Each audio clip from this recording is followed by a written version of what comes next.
Bienvenue dans cette quatrième vidéo où on va enfin attaquer dans le vif du sujet. Aujourd'hui, je vais vous présenter des essais sur l'écologie, parce que c'est vraiment un sujet qui me tient à cœur. En fait, je pense qu'il tient à cœur à toute notre génération qui est un petit peu éveillée. Donc déjà pour moi, l'essentiel, le premier point hyper important dans l'écologie, il faut se rendre compte de la catastrophe en cours. C'est-à-dire que vraiment le mot catastrophe n'est pas... il n'est pas surjoué, il n'est pas... Non, c'est vraiment... on est très très mal en fait. Et pour se rendre compte de ça, je vous propose de vous présenter une petite sélection de livres accessibles et en même temps déjà un petit peu poussés dans le propos.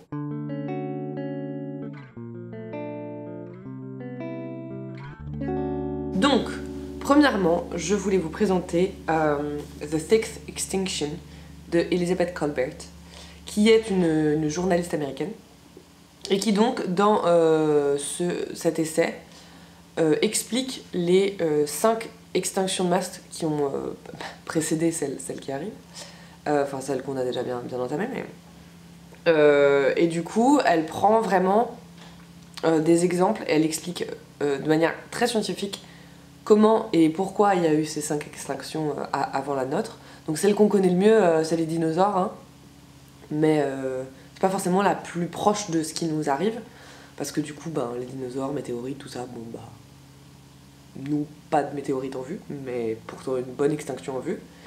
Et elle prend également des exemples d'animaux assez communs, mais en même temps de manière précise. Elle prend des espèces très précises. Par exemple, je me souviens d'une grenouille du Brésil, qu'évidemment je n'ai jamais vue, mais qu'on a pu observer son extinction hyper rapide.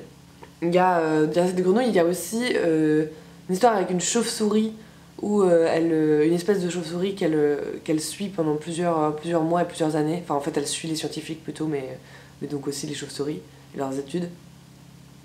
Dans des grottes, et en fait dans l'espace de 2 ans on se rend compte que la population de chauves-souris a réduit de je sais plus mais 90%. Donc c'est vraiment des choses folles. Et en fait ce qu'il faut bien comprendre, parce qu'on peut être très égoïste et se dire oui les chauves-souris, les grenouilles, bisous, même si bon personnellement c'est pas trop ma vision du monde. Et en fait ce qui est très important à comprendre, c'est que la biodiversité c'est ce qui fait qu'on peut vivre. Aujourd'hui l'exemple le plus flagrant c'est avec les abeilles. On est vraiment en train de décimer les abeilles et on ne se rend pas compte que sans les abeilles aujourd'hui on ne mange pas. Mais quand je vous dis qu'on ne mange pas, c'est que 100% des choses qu'on mange aujourd'hui c'est grâce aux abeilles, parce que si elles ne pollinisent pas, et rien du tout, en fait, rien du tout, il n'y a pas rien qui pousse. Au Japon, ils ont déjà embauché des gens pour aller polliniser certains arbres à la main, avec des pipettes, alors qu'en fait c'est ce que les abeilles font très bien depuis des siècles et des siècles. Mais nous, avec notre mode de vie qui n'est pas du tout adapté et qui tue tout le reste de la planète, on a décidé que non, on préférait tuer les abeilles et embaucher des gens pour faire un job que les abeilles faisaient très bien. Et nous, non, on a transcendé tout ça et on a dit oh non, c'est plus simple. Donc maintenant, on est un peu en train de se rendre compte que de détruire la biodiversité, c'est très grave en fait pour nous. Même si on veut être égoïste et dire sauver la planète, on ne sauvera pas la planète. Il faut arrêter avec cette phrase. En fait, là, ce qu'on essaye de faire, c'est sauver nos fesses, c'est tout. Et pour sauver nos fesses, il faut sauver le reste de la biodiversité et donc le reste des animaux. Et c'est ce qu'Elizabeth Kolbert explique très bien dans ce livre. Alors moi, j'ai l'édition en anglais, mais il existe en français. Il a été traduit parce que ça a vraiment été un best-seller. Les idées clés de ce livre, c'est expliquer les autres extinctions de masse pour faire des parallèles avec ce qui arrive aujourd'hui et en même temps expliquer aussi les différences. Qu'est-ce que l'homme, en étant là, a chamboulé dans le cycle naturel. Il y a deux réflexions. Un, on se pousse à notre propre mort par notre style de vie. En même temps, est-ce qu'à un moment donné, il ne faut pas aussi capituler sur le fait que l'humain n'est pas immortel et qu'on ne peut pas faire vraiment ce qu'on veut et que voilà, si on était sur cette planète, c'était peut-être pas un hasard et qu'en fait cette planète elle est vraiment chouette et il faudrait en prendre soin. Pas parce qu'il faut sauver la planète en bon altruiste, non, parce que juste c'est notre maison et que ça vous viendrait pas l'idée de foutre le feu à votre propre maison, pareil. Donc voilà, un livre hyper intéressant, très scientifique dans le propos, mais très accessible. Donc le second livre que je voulais vous présenter, c'est Le plus grand défi de l'histoire de l'humanité de Aurélien Barraud. Aurélien Barraud, c'est un astrophysicien qui est assez connu, qui a été pas mal médiatisé ces dernières années, qui a donc lancé un appel en 2018 avec plein d'autres célébrités, scientifiques, etc. Un appel à la prise de conscience en fait. Et c'est suite à ça qu'il a écrit ce bouquin Il y a eu une nouvelle édition récemment qui est peut-être un peu plus fournie, j'ai vu que le livre était plus gros, je ne l'ai pas lu, donc je vous parle de la première édition qui est séparée en 3 parties.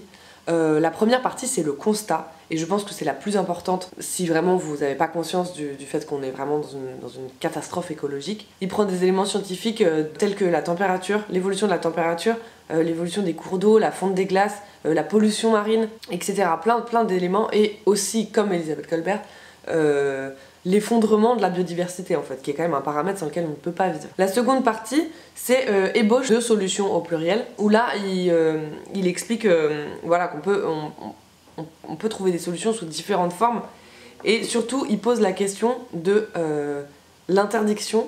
Est-ce qu'une interdiction qui donc nous prive de certaines libertés pour le bien commun et pour la survie de l'humanité en fait, est-ce qu'on continue à plaider la liberté sur certaines choses si c'est pour le bien commun? Donc il soulève ce genre de questions, et surtout il tire la sonnette d'alarme sur que les petits gestes du quotidien ça ne suffit plus. C'est très bien de les faire en fait, je comprends même pas comment c'est pas fait partout par tout le monde, mais ce n'est pas suffisant, vraiment ce n'est pas suffisant. Il faut s'engager plus loin, parce qu'à ce rythme-là, on a déjà des soucis sur l'évolution des températures en 2050. Donc voilà, il fait une ébauche de solutions. Il ne prétend pas du tout avoir la solution, mais c'est plutôt, il soulève des questionnements. Aujourd'hui, il faut bien se rendre compte aussi de quelque chose, on ne peut pas faire de l'écologie sans y mêler une part sociale. C'est-à-dire que on a souvent tendance à pointer du doigt certains pays qui jettent leurs déchets dans les rivières, continue la catastrophe écologique. En fait, c'était nous il y a quelques années, et maintenant on prend cet air supérieur typique européen de juger les pays qui font mal. En fait, ce serait bien de se regarder avant de faire ça. On est très très loin d'être irréprochable écologiquement, et surtout on utilise ces pays pour produire toujours plus pour nous. Donc la première étape, c'est de se rendre compte de ses privilèges, se rendre compte dans quel monde on vit et de quelle manière on vit, et commencer à faire des choix éthiques pour soi. Il y a une part de choix individuel à faire, et il y a aussi une part de choix à peut-être imposer au gouvernement, aux entreprises, parce que ce sont des systèmes tellement plus gros qu'un système familial, que forcément ils ont des impacts très très gros, et juste un gouvernement, une entreprise qui change, ça a l'impact de plusieurs milliers de personnes qui changent leur mode de vie. Donc ça c'est très important, et donc tout ça pour dire qu'il faut vraiment ne pas oublier la dimension sociale dans l'écologie. Je fais partie de ces gens qui ouvrent ce débat sur l'écologie très régulièrement. Il faut prendre en compte la personne en face de soi, il faut prendre en compte ses moyens. Est-ce que c'est son combat premier? Est-ce que cette personne galère à manger? Si cette personne a ce genre de préoccupation première, évidemment qu'elle ne va pas réfléchir à est-ce que dans la bouffe qu'on me donne, je vais pas prendre ce qui est emballé dans du plastique. Non, la personne a faim. Donc c'est pour ça qu'il faut se regarder d'abord et essayer de se déconstruire dans ses privilèges en premier avant d'aller chipoter pour les autres. Pour ne pas attaquer l'écologie avec un biais de culpabilisation qui ressort beaucoup, il y a plusieurs choses à faire. Il y a vraiment regarder voilà, quels efforts font les gouvernements et les entreprises, se rendre compte que l'écologie c'est un problème de riches et que donc c'est aux riches de le régler. Donc voilà, une lecture que j'ai conseillée comme ça, que j'avais déjà conseillée dans une première vidéo, c'est Comment les riches détruisent la planète de Hervé Kempf, que je vous conseille vraiment également. C'est une très courte lecture. Si vous voulez en savoir plus, je vous renvoie à ma première vidéo sur mes meilleures lectures de 2020 en essai. La troisième lecture que je vais vous présenter, elle n'est pas vraiment axée sur l'écologie en elle-même, mais moi c'est un livre qui m'a pas mal fait réfléchir sur le propos.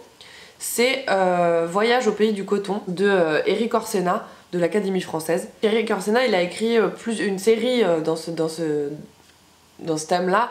Il y a un livre sur l'eau, un livre sur les moustiques, et dernièrement il en a sorti un sur le vivant que j'ai pas encore lu.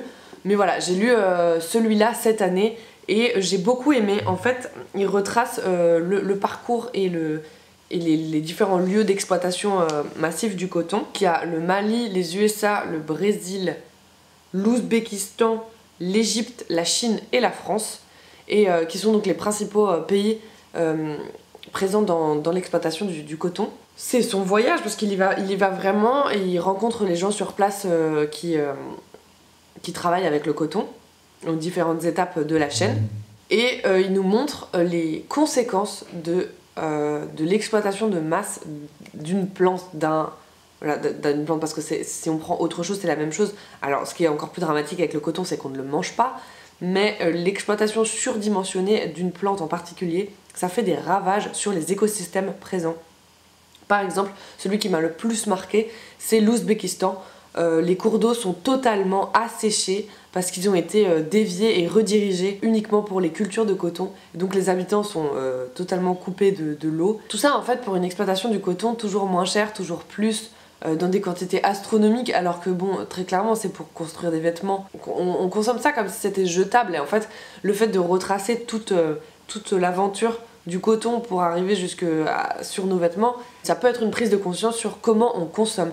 Parce qu'il faut bien comprendre qu'aujourd'hui, l'impact principal que vous avez en tant qu'Européen, c'est votre consommation qui la décide. Et donc vous avez des choix à faire sur comment vous consommez, qu'est-ce que vous consommez. Et la première question à se poser, c'est est-ce que j'ai vraiment besoin de ça avant de consommer quoi que ce soit. Vraiment voilà, un livre intéressant qui met vraiment en avant le fait que les cultures de coton, mais là en l'occurrence c'est pour le coton, mais c'est la même chose pour d'autres cultures, sont responsables de la déforestation, la pollution des cours d'eau, l'assèchement de certains cours d'eau et donc de mer également. Voilà, vraiment un livre que je recommande pour peut-être prendre une prise de conscience sur sa consommation de vêtements et de coton en particulier. Sur un autre thème, toujours relié à l'écologie, je voulais vous parler de Dormir tranquille jusqu'en 2100 et autres malentendus sur le climat de Jean-Marc Jancovici. C'est un livre qui est peut-être un petit peu moins accessible. Dans la série de ceux que je vous ai présentés, je pense que c'est le moins accessible dans l'écriture, parce que très scientifique. Jean-Marc Jancovici, c'est un ingénieur et qui a beaucoup écrit sur l'énergie, qui en fait est le nerf de la guerre. Alors déjà vraiment dans le nerf de la guerre sociale, mais dans la guerre écologique, c'est vraiment ce qui prime. Sans énergie, on ne fait rien du tout. Faut se rendre compte un petit peu des proportions d'où vient notre énergie en fait.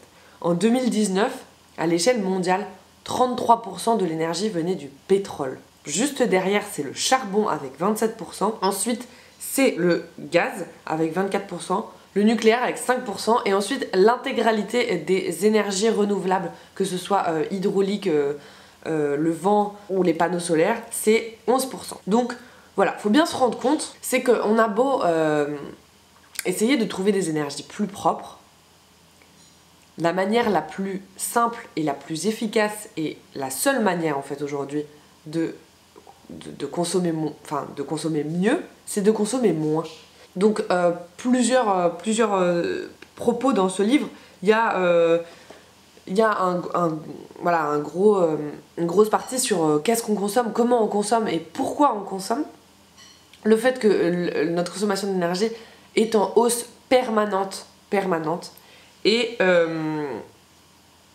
il y a une grosse partie sur le nucléaire, parce qu'en France, il faut savoir que c'est l'énergie qu'on produit le plus. Et il y a un gros débat sur est-ce qu'on arrête le nucléaire parce qu'en fait c'est dangereux, c'est polluant, ou est-ce qu'on continue le nucléaire pour réduire notre phase de pétrole. En fait, une fois de plus, la seule manière de faire une transition énergétique, c'est de consommer moins. On ne peut pas produire autant que ce qu'on produit aujourd'hui de manière propre. Ce n'est pas possible. Déjà, il y a plein de débats sur la propreté des panneaux solaires, des éoliennes, etc. Dans le sens où qu'est-ce qu'on fait des déchets également aussi. Alors c'est sûr que c'est toujours plus propre que le nucléaire, mais la solution principale, c'est de réduire ses besoins énergétiques. Pour le pétrole, en direct, on le voit dans les automobiles, mais en fait, le pétrole est partout. Tous les objets plastiques, toute l'énergie, mais toute l'énergie, tout ce qu'on consomme vient des énergies fossiles, et c'est un désastre. La question de l'énergie, c'est une question qui est au centre du combat écologique. C'est que vraiment, il faut prendre conscience que peut-être qu'on a atteint l'apogée. Déjà, on a mis beaucoup de temps à s'en rendre compte et on met beaucoup de temps à réagir. On a atteint les limites en fait. On a basé notre société sur la croissance permanente, alors qu'on utilise des énergies limitées, des énergies finies. Donc on veut faire croître un monde de manière infinie avec des ressources finies. Ça ne marche pas, ça n'existe pas, ce n'est pas possible. Et ça, il y a plusieurs rapports, mais depuis très longtemps, qui soulèvent ça. Le rapport Meadows en 70 le dit déjà et nous montre plusieurs courbes en fonction de l'évolution et en fonction de ce qu'on fait. actuellement, on a explosé la courbe la plus pessimiste qu'ils avaient produite. Donc vraiment, il faut se rendre compte de ces chiffres, il faut se rendre compte de ça. Et pour moi, Jean-Marc Jancovici ne mâche pas ses mots et son livre est très intéressant sur les questions d'énergie. Maintenant, c'est peut-être pas le premier que je vous recommande, dans le sens où techniquement c'est un petit peu poussé et ça peut vous dégoûter de ce genre de lecture. Mais si vous avez déjà lu plusieurs livres, par exemple si vous avez déjà lu ceux que je vous ai recommandés avant, n'hésitez pas, foncez sur les questions d'énergie, c'est essentiel de lire ce genre de choses.